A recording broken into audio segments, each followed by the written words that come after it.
চুড়ির দোকানে দাঁড়িয়ে সবুজ চুড়ি পছন্দ করছে, তার মুখে সরল হাসি। শি-হাল্ক তার বান্ধবীদের সাথে মেলায় ঘুরছে, সবুজ হাল্ককে দেখে হাসে। সবুজ হাল্ক পায়। গ্রামের মেলায় আগমন হলো বিভীষিকা চৌধুরীর। তার সাথে রয়েছে তার অনুচর মদন। মদন, এই মেয়েকে। চৌধুরী সাহেব, এ হলো তালুকদার বাড়ির মেয়ে শি-হাল্ক, একবারে বাঘিনী।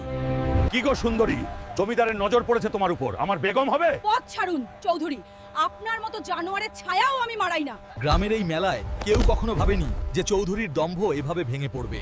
তার অপ্রত্যাশিত শক্তি সবাইকে অবাক করে দিয়েছে। চৌধুরী সাহেব, ভদ্রলোকের মেয়ের সাথে এভাবে কথা বলছেন কেন? এই ছোকরা, তুই আমার মুখের ওপর কথা বলিস। খবরদার! ওর গায়ে হাত দিলে দেব। আজকের মতো ছেড়ে দিলাম, কিন্তু এই অপমানের শোধ আমি নেব। শি-হাল্ক শুধু আমার হবে। চৌধুরী সাহেব, ওই সবুজ হালকি হলো আসল কাটা, ওকেই সরাতে হবে। কিভাবে? একটা মিথ্যা মামলা সাজিয়ে দিই, আপনার গুদামের চাল চুরির মামলা। ঠিক বলেছিস, কাল সকালেই ওকে জেলের ভাত খাওয়াবো। ঘন অন্ধকারে চৌধুরীর ঘৃণার আগুন জ্বলে উঠল। তার প্রতিশোধ এবার জাগ্রত। শান্ত পরিবেশে হাল্ক যখন তার কাজ করছিল, তখনই আগমন ঘটে পুলিশের। কেউ জানে না। এই হাল্ক, তোকে গ্রেফতার করা হলো। এটা ডাহা মিথ্যা, আমি চোর নই। গ্রামবাসীরা অসহায়ভাবে দেখছে। দারোগা সাহেব, এমন মার মারবেন যেন ও আর কোনোদিন শি-হাল্কের দিকে তাকাতে না পারে। আহত সবুজ দানবটি তার নিঃসঙ্গ শেলে ভারী শ্বাস ফেলছে। চাঁদের আলোয় তার ক্ষতগুলো স্পষ্ট। না, এটা হতে পারে না। এটা অ্যাবমিনেশন চৌধুরীর চক্রান্ত। গ্রামের ইতিহাসে আজকের দিনটা কালো হয়ে থাকবে।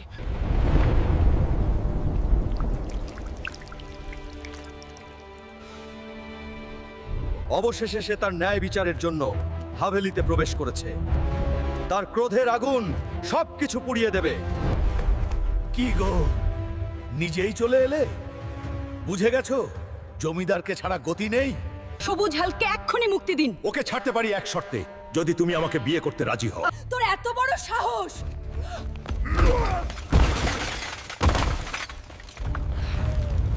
ধর ওকে, বাঁধে ফেল।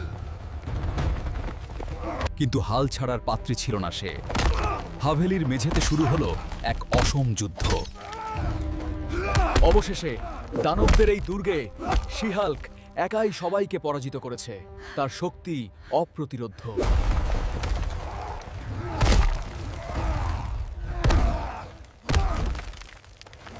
যদি আজ রাতের মধ্যে সবুজ হাল্কের মুক্তি না হয়, তাহলে তোর এই কাছারি বাড়ি আমি জ্বালিয়ে দেব। চৌধুরী সাহেব, এ তো মেয়ে নয়, সাক্ষাৎ বাঘিনী। ওই হাল্ককে ছাড়বি না, আর ওই হাল্ককেও গ্রেফতার করবি। আমার উপর হামলা করেছে।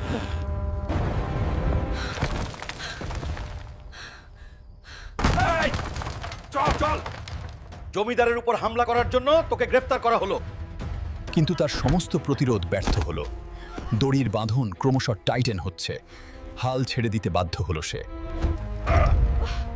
আমাকে এখানে কেন এনেছিস? এখানে তোর চিৎকার কেউ শুনবে না। আজ রাতেই তোর সাথে আমার বাসর হবে। বাসর? বাসর? তার বোন বিপদে পড়েছে শুনে হাল্ক ক্ষিপ্ত হয়ে উঠল।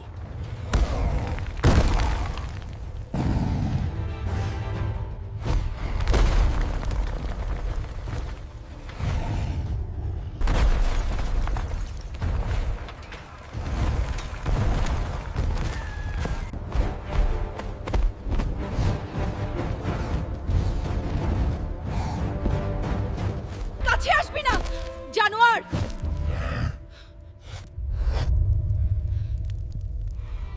খবরদার!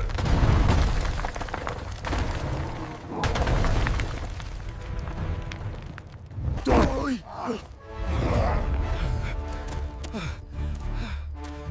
তুই কি করে এলি? চৌধুরীর দম্ভ চূর্ণ করতে গর্জে উঠল হাল্কের বজ্রমুষ্টি। ভয়ঙ্কর লড়াইয়ের পর মদন আতঙ্কে পালাতে শুরু করে। বাবা গো! অবশেষে সে মুক্ত হলো। তাদের ভালোবাসা সব বাধা অতিক্রম করল। আজ তোদের দুজনকেই আমি খুন করব।